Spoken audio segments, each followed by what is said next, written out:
Welcome, everybody. Welcome to a brand new Are We Live Now? But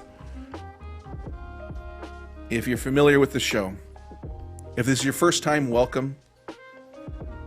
Here's what's happened. Me and Kat, you can see, we're just hanging out, having a good time. We're talking. This is the pre-show. This is where for 3 minutes and 30 seconds, we just chat. We get to know you. We get to reveal a little bit about ourselves. This pre-show cut out, removed from the later part.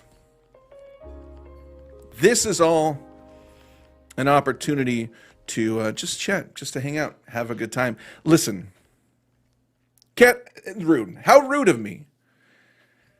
Kat, so rude of me not to say hello. How are you doing, Kat? How are things?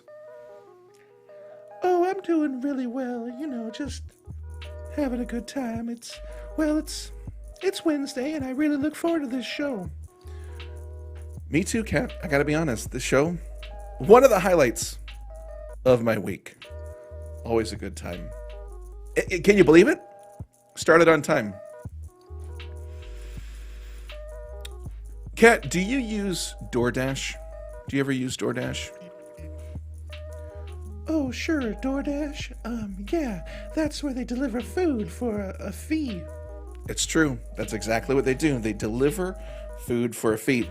I, full transparency, never done it before. DoorDashed a 7-Eleven last night, which I feel like that is maybe the laziest I've ever been. And I'd like to say I tried to DoorDash a salad. I did not DoorDash a salad, unfortunately. Well, listen.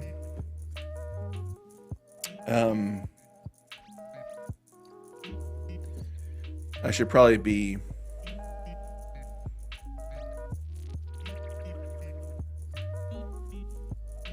what is happening? Interesting. Well, I don't know if the sound is coming through. Oh, it is. Great. Oh, didn't think it was for a second.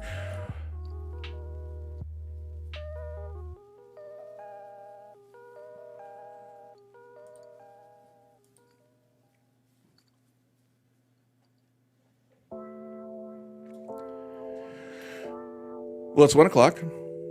We still are in the pre-show. Me and Kat just hanging out, talking, getting to know our week.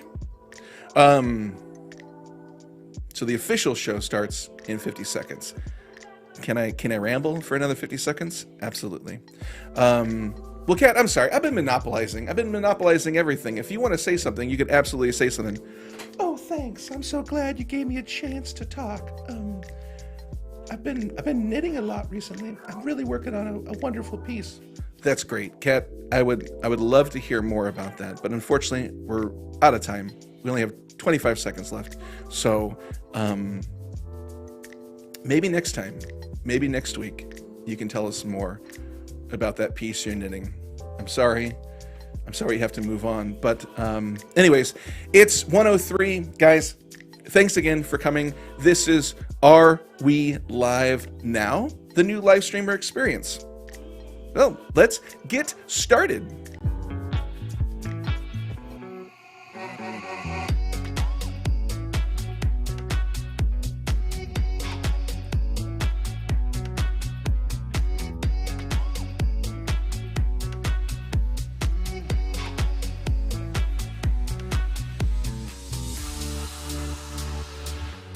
All right. Listen, I don't want to lie to anybody. I don't want to lie to you. You're watching, you're taking the time out of your day to watch honesty about live streaming. And here I am, not even being clear, not even being upfront, just pretending that Kat is here. And sure, I could go on the whole live stream and give the impression that Kat was here. But that would be unfair for you to be fooled the entire live stream thinking that she was actually here. Not fair. So, full transparency, that is not actually Kat. That is not actually her background.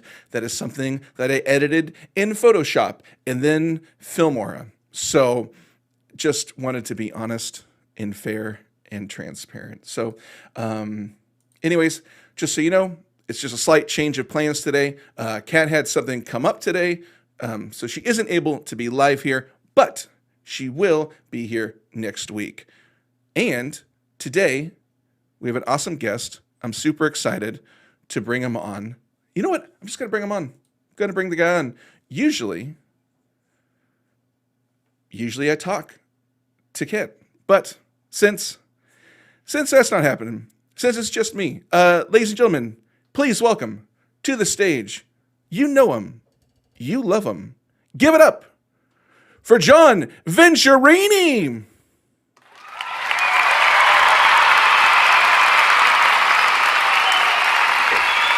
This is not John.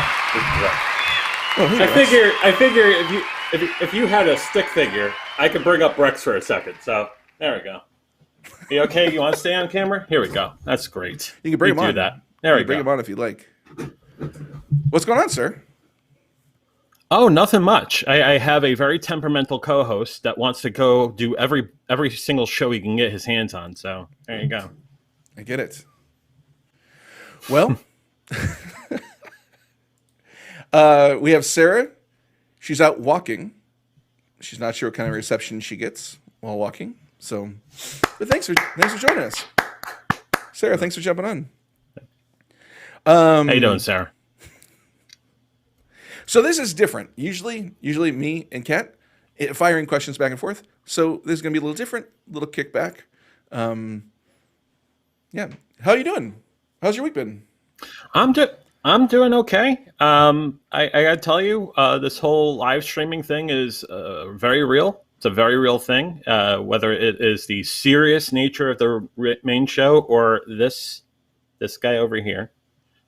It's been really fun, and I think also very important to get my story across. Right, Rex? Oh, you can't say that, man. What did you? Jesus Christ. Sorry. I'm so sorry for his behavior. It is absolutely unacceptable on a very, very important show. This show. Are we live now? No worries. I don't mind because I believe I told YouTube this is for adults. So Rex can let fly. How did you... I don't think we can even say that. Well, thank you. Yeah. Filter everything that you're concerned he might say. You know what I realized? What I think is happening is our show is so accustomed. Well, I should say I'm accustomed to going late. I think people are coming in late because they're like, they never start on time anyways. So I gotta change They'll that. start like 2:00 or something. They'll start at 2:00. 1:00 shows, 2:00 start. How did you get into live streaming, John? Oh, let's see. I've been a fan of live streaming for a very long time. I'm at the point in my life where I realize there is seriously incredible content on YouTube and other sort of channels, other sort of media rather. I look to folks like Rhett and Link, Good Mythical Morning. I'm saying, wow, they went from advertising this, to a brief record career, but also to do Good Mythical Morning, and has been doing it for a long time now. And they're very entertaining, and I absolutely watch them religiously. I look at someone like Mr. Ray over there with Binging with Babish. Incredible stuff. Andrew Ray is incredible. And again, that's a live streaming sort of show. So you started to think about, how do these shows come to fruition?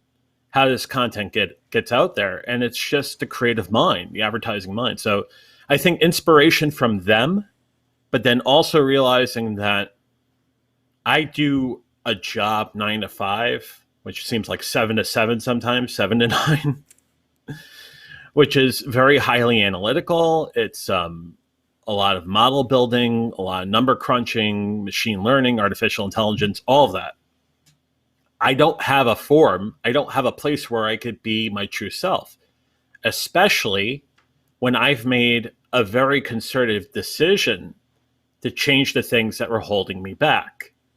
There's the things that we talk about in the Venture Forward all the time, in a sense that here's someone who was morbidly obese, here's someone who has an alcoholism problem, someone who had a compulsive gambling problem. This is someone that needs to tell his story, but also help others, with theirs, be a support, be a recovery support. So, for those who don't know, or you're watching on the replay, you found the channel and you're curious about learning more about live streaming. For those who don't know your channel, can you tell us a little bit more about the Venture Forward? Sure. The Venture Forward is basically a twice a week show. Well, actually 3 times a week, but a twice a week show where we talk about the roadblocks that have held me back from living a better life.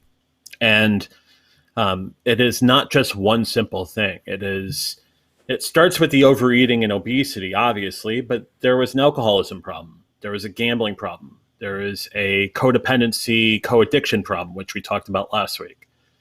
There are a lot of problems that were in my way that didn't get me to where I needed to be in my life, in my early 40s. And there are things that I want to do in this life that I couldn't do because physically I just wasn't there. And the thing is, Paul, that's a question of mentally. Mentally, I wasn't there. If I am accustomed to a way of life where I'm doing that to myself, something is not working up here. So it's addressing that, figuring out what the things are that are holding me back. The sort of whether it's nuances with my personal life or what have you. I really had to start working through that through therapy and journaling and meditation and all that stuff, but also get to a logical place as far as physical. 480 pounds is not going to keep you alive for much longer, right? So over the last 23 months, I've lost 276 pounds down to 204. I was just going to ask for you to share that because I think that is an incredible achievement in such a short period of time and sustainable. Like that's the amazing thing. I think people can lose weight so quickly, but to lose it, to keep losing it and not to regress or to put the weight back on, that's really impressive.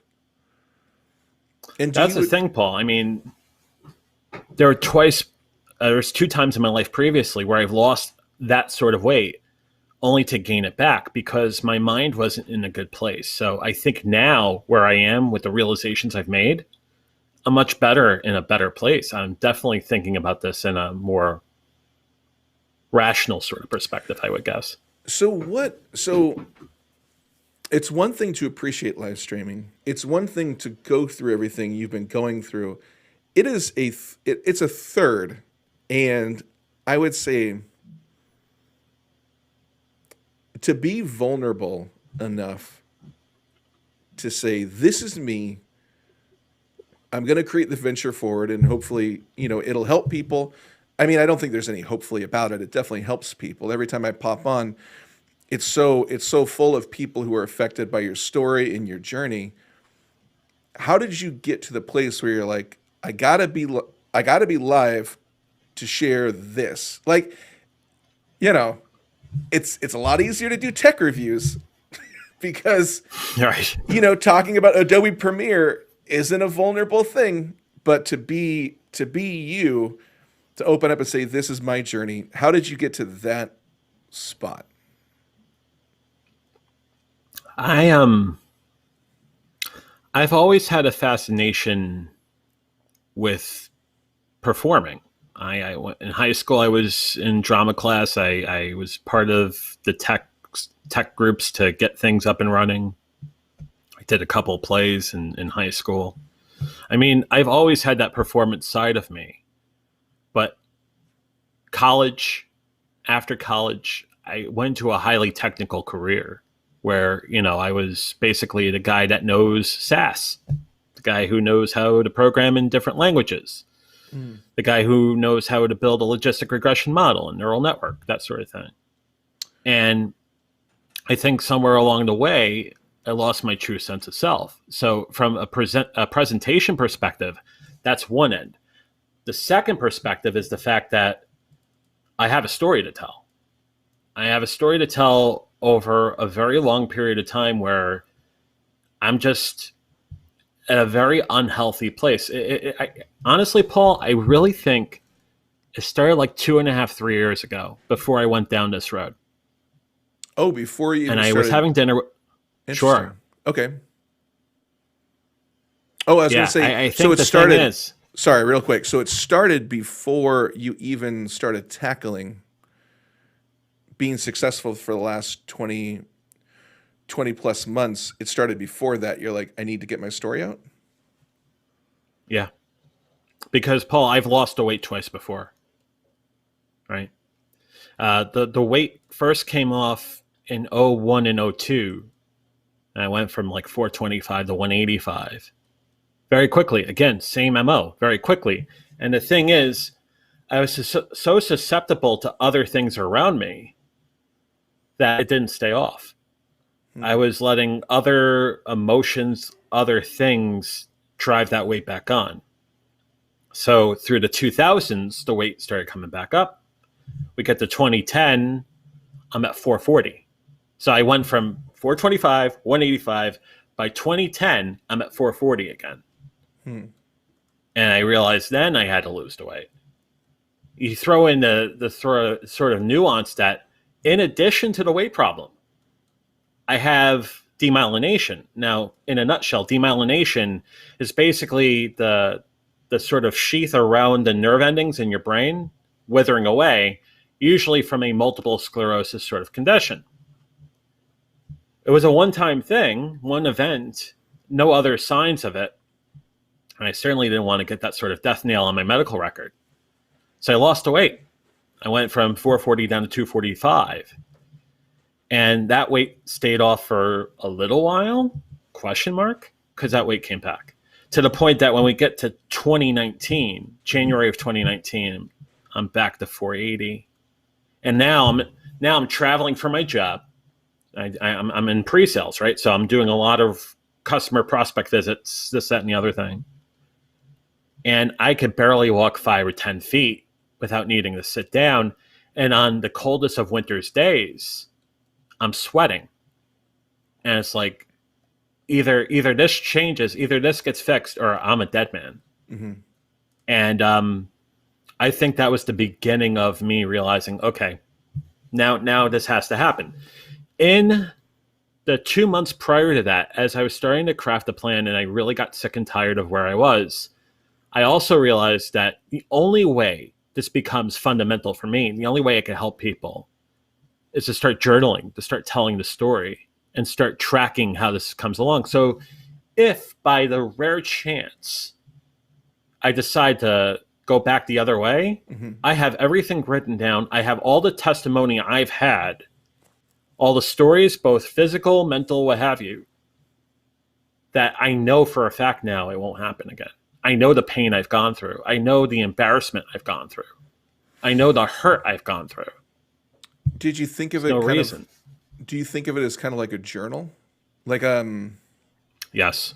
you're creating like a living journal that you can access at any time. It And sure have is, you? Paul. It's between the journal entry. Yeah. Like, have you So gone I've been back on tough journaling. days and like, I got to watch this. I got to see this again. Yeah. Have you gone back and watched stuff? Oh yeah. There's a lot of written pieces I've written. There's a lot of poetry I've written, audio entries, video entries that I've tracked over 2 years' time, two and a quarter years' time. That there are days, as you know, Paul, life is never linear. There's good days, there are bad days. Mm-hmm. In the bad days where I'm starting to wonder what the heck this is all about, and God only knows, there are a lot of times we've said that this year, didn't we? We have to go back and look at that for sure. And realizing why I'm doing what I'm doing has been very important. It's also the reason why I'm doing the Venture Forward. That's the reason why I'm live streaming. It's the reason why I did a project called Lita back in August and got to know incredible people like you and Kat and everybody. I needed a chance to tell my story. I needed a chance to be more presentable on camera and be more myself. And that started in August. Hmm. It did. Hmm. Because you told me back in June or July that I'd be getting in front of a camera Mm-hmm. and telling the story at this point, I would say that's crazy. But then I started to realize, well, if there's any time to do it, Paul, now's the time. Was And it I'm very glad I did. was it being around like-minded people? Um, this is the one thing that I miss about the gym. I mean, I miss a lot of things, but the one thing I miss about the gym is being around really fit people and people who are really eager to be really fit because that feeds you and Mm-hmm. you're like, "Oh, I want to be like that." It almost like builds you up just walking into the gym and to be around that. Do Right. you find that like is that kind of what happened? You mentioned Lita in August. Was that kind of the thing that you just being around that energy, being around the people driven to do this thing helped you change your mindset and get out there? Paul, I mean, to be awfully honest, yeah, it's absolutely the case. It was just walking through what it's like to do this, but Mm-hmm. also see other people do it. Those that are new to it, those that have been doing it for a long time, getting their advice. Mm-hmm. Yeah, it's being like minded. Now, I'm not sure you're a big Myers Briggs guy. I know I certainly am. I'm an extrovert. I'm an ENFP the last time I checked. So I miss going to prospects and customers to sell software, Mm-hmm. but I also miss getting out of here and just being with people. And I certainly think that has something to do with it as well, Paul. But I like the thing you said about like-minded people. You go to a gym, you want to work out, right? I know when I was back at the gym and I was spending twice a day, that's exactly what was my mindset because that sort of it builds like momentum. Mm-hmm. So yeah, there's some of that too. Yeah, because you look across and the guy's still biking or the guy's still riding or he's still in the pool doing laps and he's 60 years old and you're like, well, who am I to stop? I better keep going. You're in a spin class and there's a pregnant woman who's kicking your ass and you're like, she's like 8 months pregnant. I should probably try harder. I don't know, just little things. Paul, that's So happened actually. it That's happened to actually me. happened. It's happened to Yes. me. She was kicking my ass. And if she went into labor during that ride, would not have been shocked because she looked ready to have a child and she was destroying me in a spin class. So, Rex is so out of shape. I put him up on a copier and he just face down. I don't know why. He needs to work out a bit more. he's got to get to that gym. What's up, Mario? That's Welcome right. welcome to the stream, sir.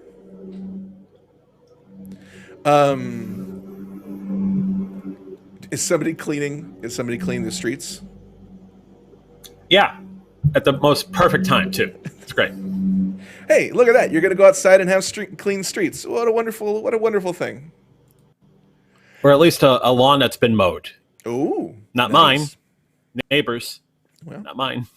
well, it adds to the beautiful aesthetic of the neighborhood. Mm-hmm. John, I'm a professional and have a long list of questions. Sure. Oh, do I want to ask that one? Do I want to wait? Do I want to? I think I'll ease into that one. Here's one. And I remember mine, so we can share stories. It'll be fun. It'll be fun for us. I hope it's fun for the viewers. What was your first live stream experience like? Like how did it feel? Did it go well?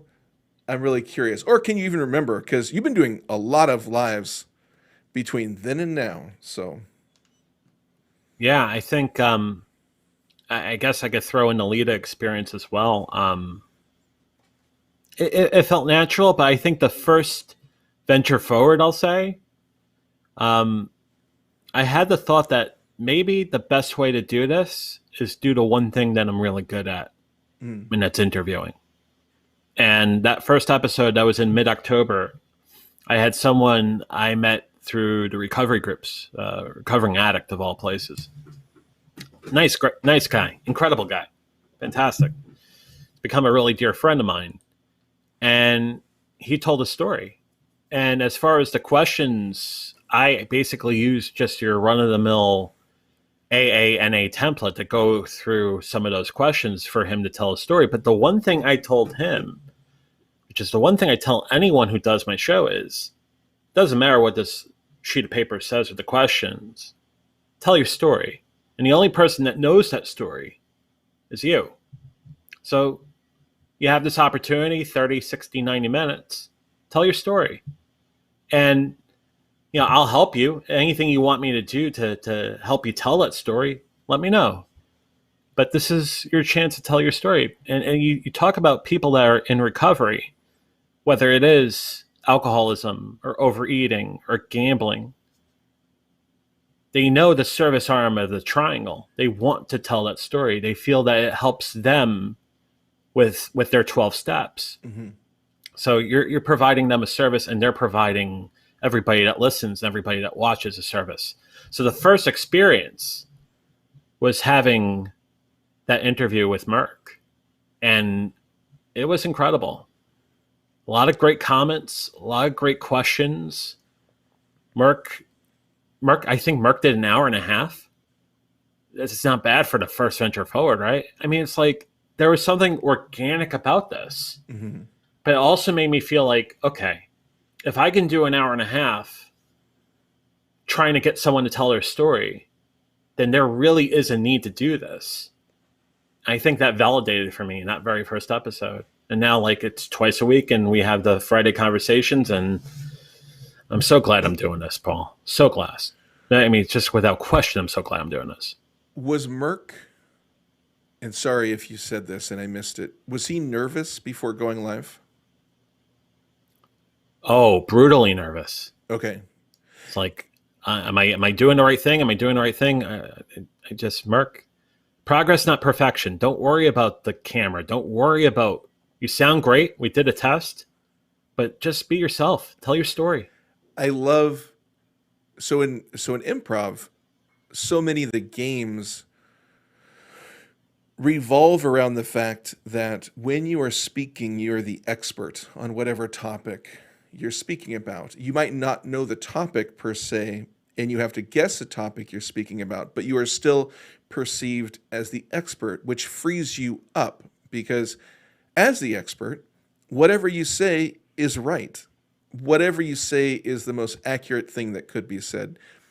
I love what you told him, that it's like, this is your story. You can't mess up your story.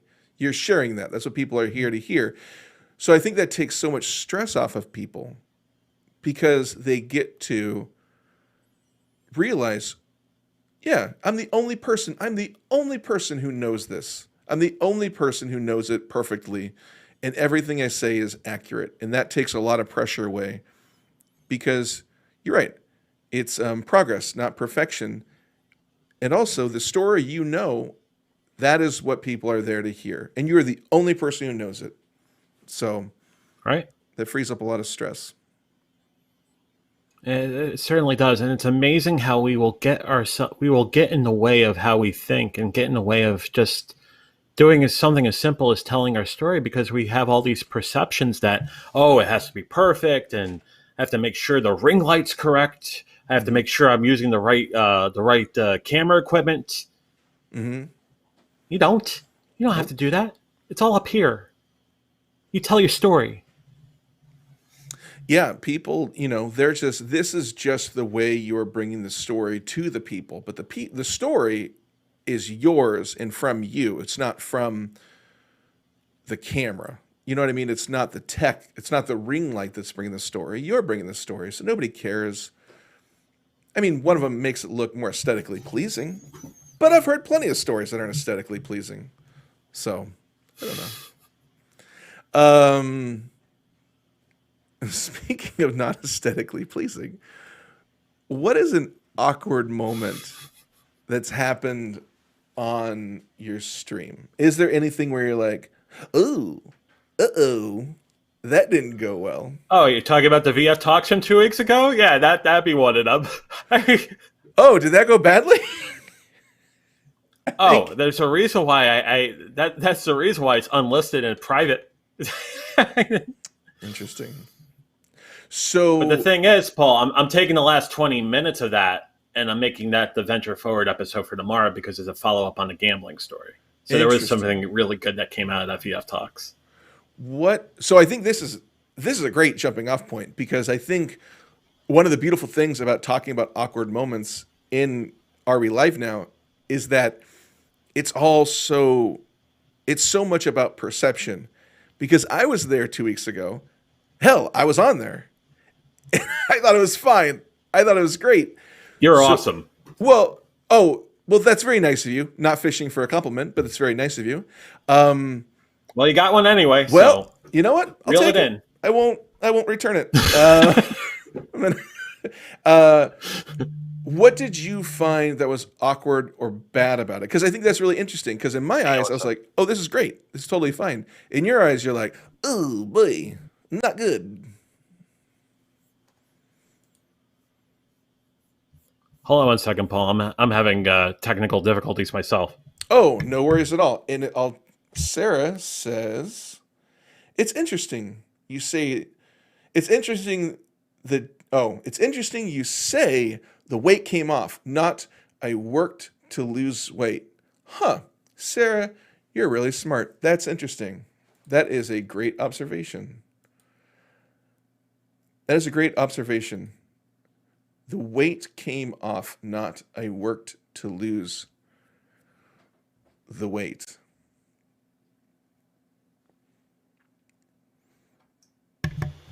Sorry about that. A No, little no, bit of everything the good? inside baseball. There was a public safety alert here, and then it made my whole laptop go wonky for a second. So my apologies for that. As we talk about things that happen on camera, especially on this fine program, Are We Live Now? That's okay. Was it a public alert that somebody's mowing lawns and was not hired to do so? Possibly. Was just Possibly. running around mowing lawns. Oh man. Did you hear the thing that Sarah said? If you can repeat what Sarah said, sorry, Sarah, if you don't mind. No, it's really interesting. I think it's worth diving into. She said, "It's interesting you say the weight came off, not I worked to lose the weight," which is a really interesting way of saying the same thing, but very different. I see where Sarah's coming with this, and I could put some volume to this. I know that I've lost weight before, so it's not a question of did I work hard to do it. Rather, it's the method of nature in which it came off. And you know, Sarah, you're right in the sense that I did work hard to get that off. I did work hard to change my dietary persona and, you know, do a lot more walking and a lot more physical work to get that weight off. Absolutely. But this is round 3, isn't it? So I think the sort of light bulb that goes off is, all right, the weight's coming off, but it's more of what goes on up here to keep that weight from coming back on. And it's also the reason why I was so glad to do that story with Leah Ross afterwards about how bariatric medicine is telling her story. And the way I did it is not the only way you can lose that much weight, whether it's 100, 200, whatever. That was a good episode. That was very interesting. Do you wonder, because it's interesting because I've lost 100 pounds and I do think I probably said the weight came off. Do you think it has to do with the fact that we don't see ourselves as heavy people. This isn't who we feel like we are inside. So it's like, oh yeah, the weight came off and now we get to be who we really want to be and feel like we are. Um, it's almost like we're just carrying around giant sacks of this weird analogy. It's like we're covering around these like it's like we are Chris Hemsworth in that Thor fat suit. But we don't want to be. We don't think we are. So when it's gone, it's just, oh yeah, the weight came off, and now I get to be myself that I've always thought I was. Unfortunately, I had that giant fat suit on. Yeah, Paul, I'm going to actually answer your question with a question. Question away, sir. Back in the day, before you lost the weight, when you had a dream about yourself or a daydream or a thought about yourself, did you envision yourself physically where you were? Or did you envision yourself as someone else? That's a great question. I don't think I thought I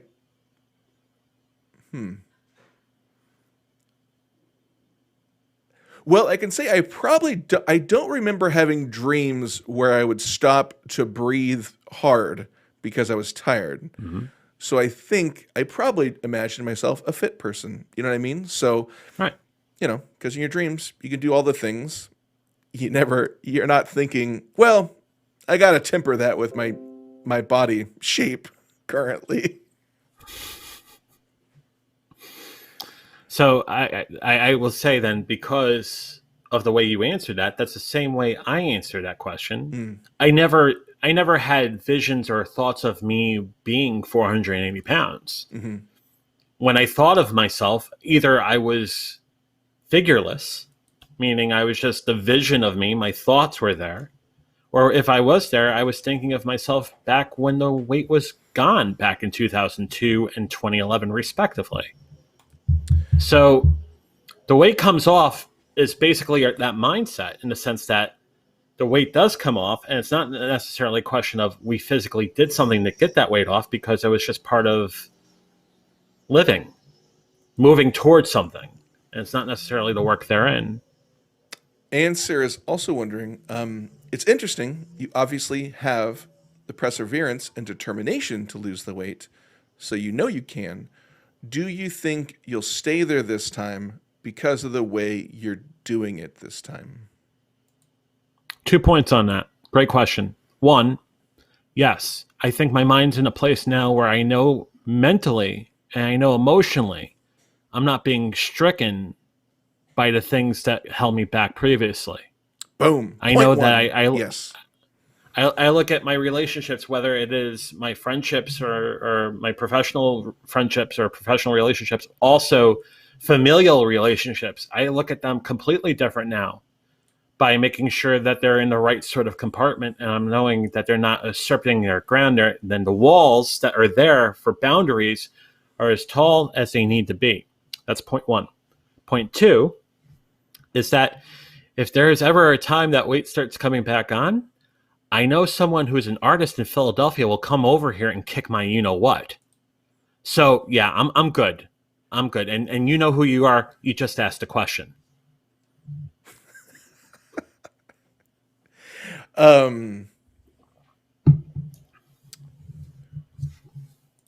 you, Sarah. Look at that. Look at that love, bringing people together. What would your advice... You've been doing this for months. What's your advice to live streamers? For new live streamers, people who are thinking about doing it? Be yourself. Be yourself. Don't try to be anything other than who you are. Follow-up question. Because then. transparent... Go ahead. Keep talking. I think you were going to answer it. If I shut up and let you answer questions, you're going to get to it. That's all right. Transparency rules the day. If we are being who we are and what we think, and basically not being afraid of it and just presenting that's what you do. That's what you have to do. Now your second question. No, that was perfect. That what I was going to ask was, why do you think being transparent and sincere on live stream is important? Which you answered, so that's perfect. That's awesome. So I think that's hard, though. I know it's hard for me. I have a very hard time being sincere. I like just being goofy and telling jokes, which there's part of me that's sincerely me, but opening up, not a huge fan. So, but when I do it, I will say I think I connect more with the audience when I do it. So 100%, I agree with you, even if I have a hard time doing it myself. Paul, there's a way to do both. And the example I like to think of when I say that, I think of the most cringiest of comics that I've gone to see in concert. And I think of someone like Jim Norton, who could be very blue. Yes. He's not really that much of a guy that goes into the crowd and starts insulting you. He'll just insult you from the stage, which is great. Just saves him some steps. But do you know that when you see him afterwards and you get some merch signed, or you buy merch and you just want to take a picture with him and Club Soda Kenny that's right next to him, he is absolutely the most genuine, most kindest, salt of the earth sort of guy, because he has a heart inside. He has a heart inside. We all do. Now the question is, do we come up with a more of a rough sort of exterior for comedy? Yeah, sometimes we do, sure. But deep down inside, we have a heart. We have a soul. We that's why we do what we do. I like it. That is true. Comics, that is interesting, because even the toughest comics, when they do walk off stage, they are wildly different, especially in interviews when you get to really hear them. That's interesting. That's a great point. That's a great point about comics. What's a unique skill that's helped you? So you mentioned friends, like you mentioned you're great at interviewing. Like that's the thing you love doing, interviewing. So I will ask you two parts to this question. We have time. We got time. Didn't you get the word from the affiliates are actually going to 3:00? So we got at least an hour and a half. Go ahead. Oh my God. I did not know we're filling that much time. Well, we'll see what we can do. Where did your ability to interview come from? And two, is there another skill that you have that you're like, that really helped, even though I was not expecting that to help so much? That's a great question. That's a fantastic question. Thank you. I think at bare minimum, when I interview someone and try to get to know them, I think of what they teach you in journalism. You're trying to figure out the who, what, when, where, how, why, and really figure out, can I describe the story? Can I talk to why that story is and how the story came across in all aspects of that person, in all aspects of the thing we're doing the show on.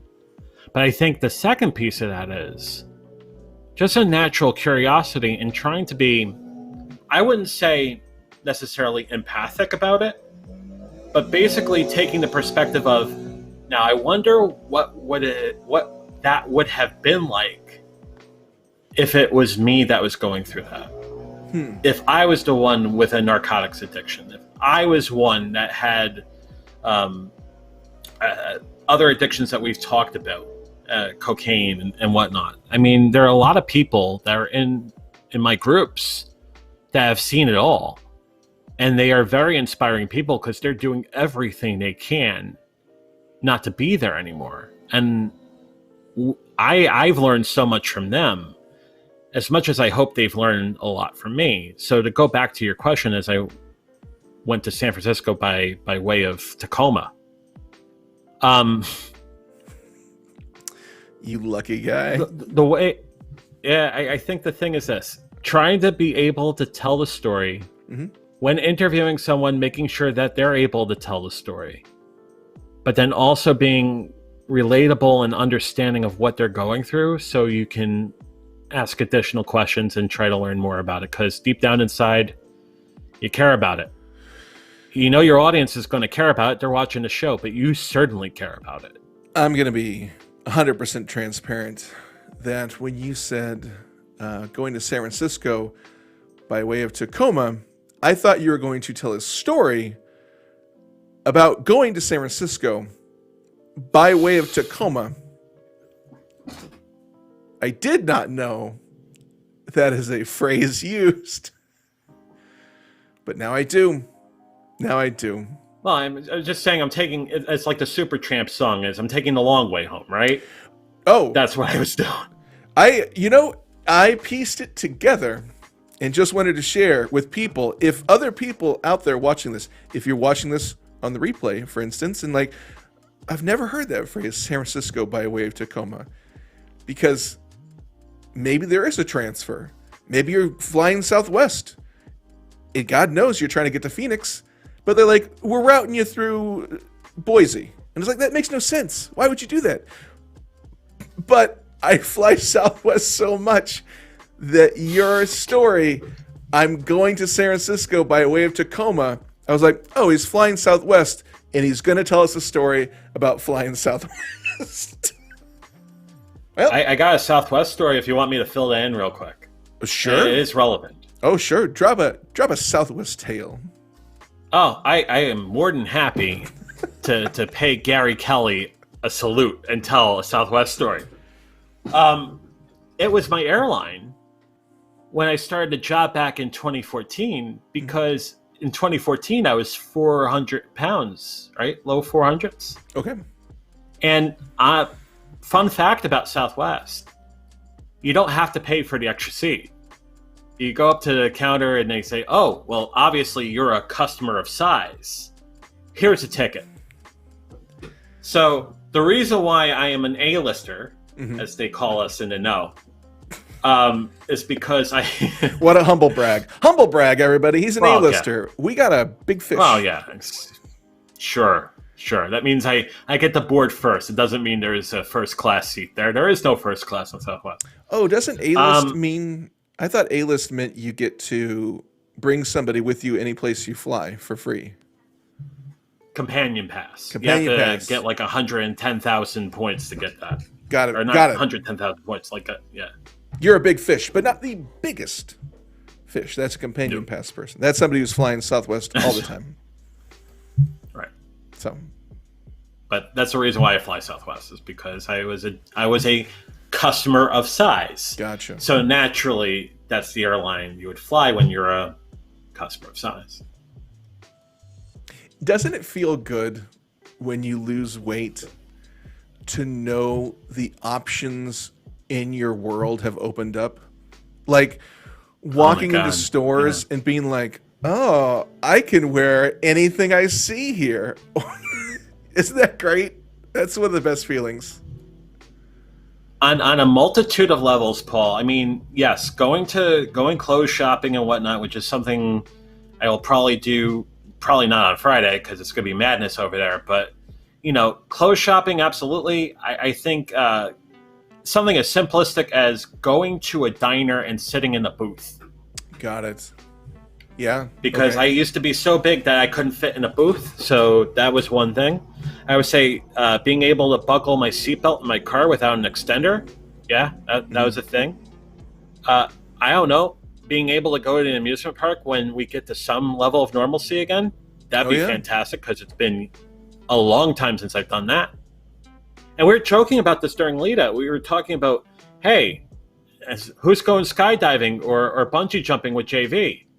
I'm darn serious about that. I have done. So I'm just waiting for things to calm down. I have done bungee jumping. It's much easier to do when you're trying to impress a woman. I don't think I would have done it if I wasn't trying to impress anybody. So makes it easier. Always makes it easier.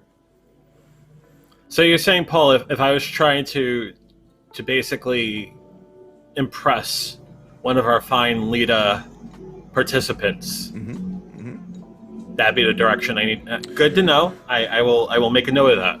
Well, I will say this. If there is somebody you are trying to court, I'll use that very modern day phrase, courting,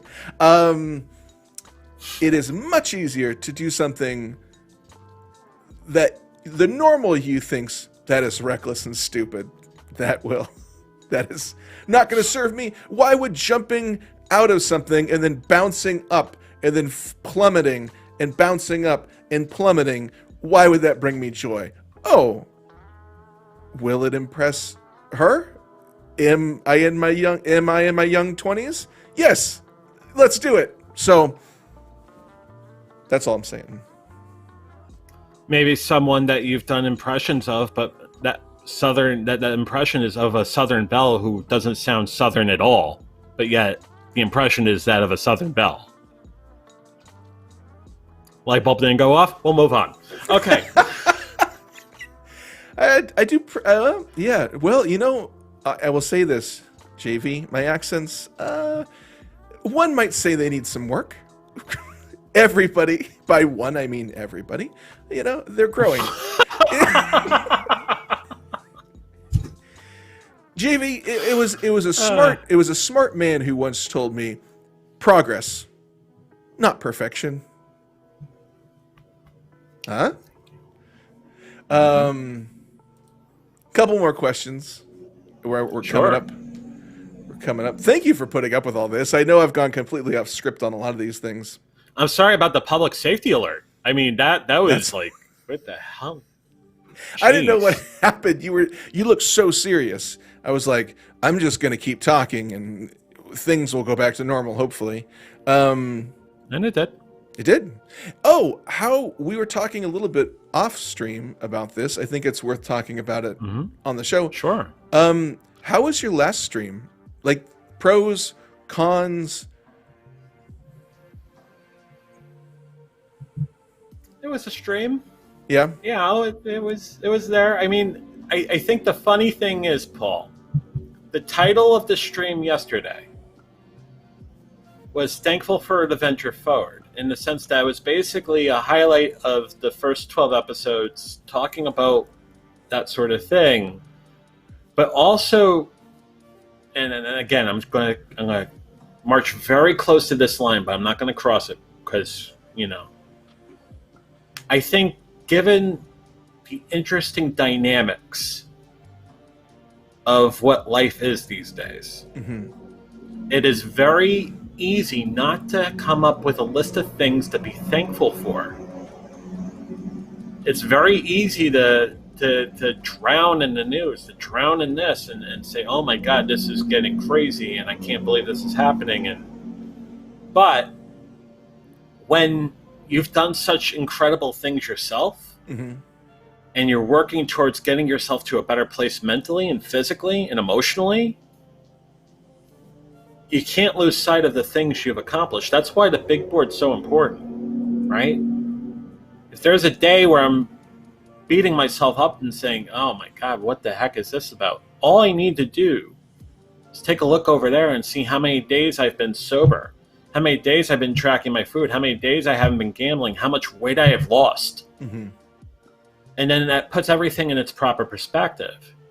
Not to say that there's any sort of reason not to feel heightened and downtrodden about what's going on. It is a very scary time we're living in right now.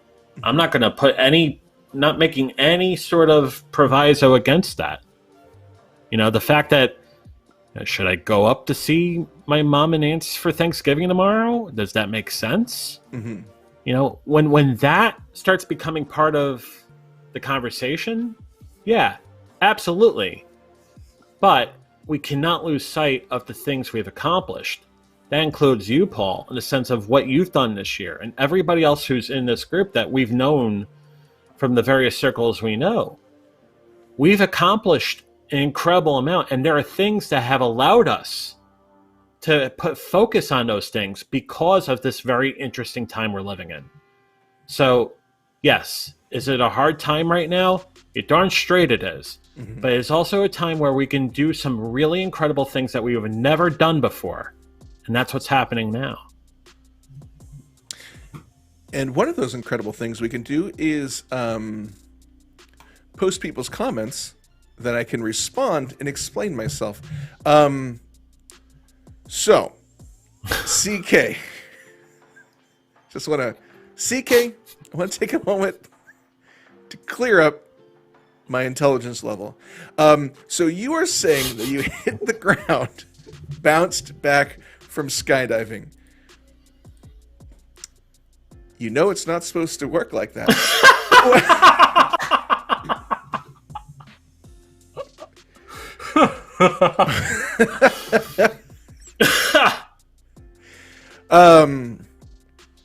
Yeah, I should have been more, that's on me, CK. I should have been more clear. My experience, bungee jumping, not skydiving.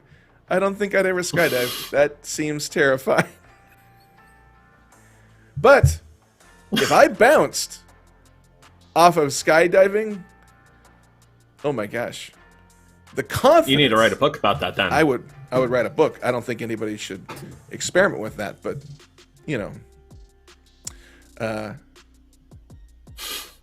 CK. Look at us.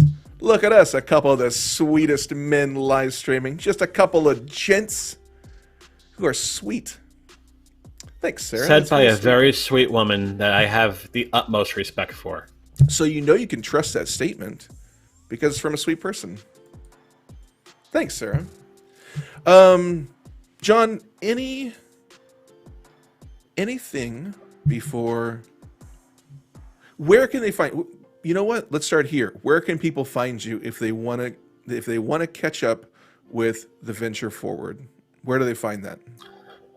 Well, I mean, if they shoot me a DM, I can give them my address and everything, and they can come by and everything. It's fantastic. Cool. So slide into John's DMs, guys. Yeah, just get in fine. there.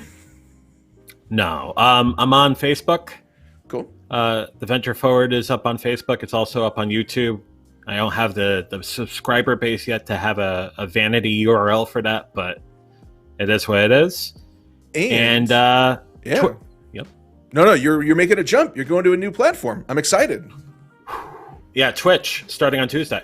Very cool. Which there are some people that we both know are saying, John, what are you, crazy? Yeah, Twitch. a little. Yeah. But Twitch, what are you Twitch? doing? I'm all things. No. I like to go grab hot dogs over in York on Saturday. Oh, I'm sorry, Matt. I'm just playing with you. No, I'm looking forward to that. That's great. I think it's going to be so much fun. And I think something that needs to be on Twitch. I think you being on Twitch is going to help so many people that, don't see it on Facebook and YouTube. I think it's an awesome choice. There's some people that are in the recovery groups that I'm part of that game that spend a lot of time on Twitch, whether they are a provider of content or they are enjoying content on Twitch because they're gamers. And I think within the guise of that, I'm not going on there to say, hey, we're going to talk about gaming addiction on Tuesday. We're not doing that. Mm-hmm.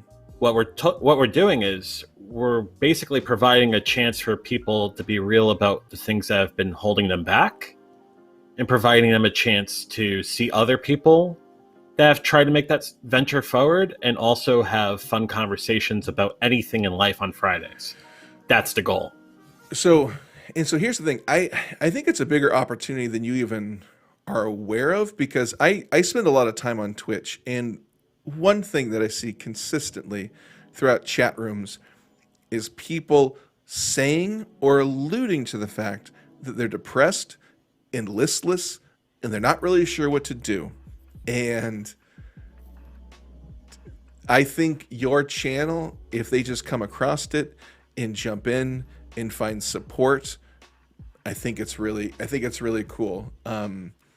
Twitch is a huge, it's a huge market. It's a huge market, and I think a lot of people, or a portion of people on there, would really, really love it. So I think it's awesome. I think there's no better topic to start the Twitch episodes on Tuesday than to talk about CPTSD because of what we're going through in life right now. And I think it's a very real problem. And let's say there's some people like myself who do not know what CPTSD CPTSD is. What would that stand for? Well, the C word I'm not going to say because I don't want you to get hit in the wallet for it. Oh, But thank you. C, think of what sort of thing, and post-traumatic syndrome, right? So PTSD disorder. It's not really the official name for it, but I've heard many people in the mental health community start calling it CPTSD. We're going to talk about that phenomenon with what are the things that are holding us back in this world that we're living in, but also what can be done in this world that we're living in, given the chance that we have opportunity now that we didn't have before, whether it's more of an introspective sort of thing or more of an educational sort of thing, that sort of way of thinking. Tuesday, I tell my story about what this whole thing, the last 8 months, have meant to me as far as the big board. But on Thursday, we're going to have someone who is a therapist that's going to tell what she has seen in various settings and whatnot, and her take on the thing we're going to call, for the sake of this episode, CPTSD, but we may change the name next week, who knows. But Okay. it's basically the stress that this whole thing has been causing us, The and 2020 basically working through that. The 2020 2020 thing. Yeah. I think it's helpful. I think that's really helpful content. So thanks for doing that. Yeah. Couple quick things before I forget. We will be back. Kat will be back next week. Next Wednesday, 1:00, we'll have a brand new live show. Also, before I forget, if tomorrow on Thanksgiving you're like, I just want to be at home, I'm sheltering at home, or oh, my family, I'm tired of hanging out with them, I need a break. I'm going to be streaming at 3 p.m. Pacific time, and we will be playing a lot of games. We will be playing Jackbox, but I'm also going to play some new games like Among Us and other stuff. So if you want to jump on and play, it'll be very casual. It'll be very fun. We'll award some prizes. It'll be a good time.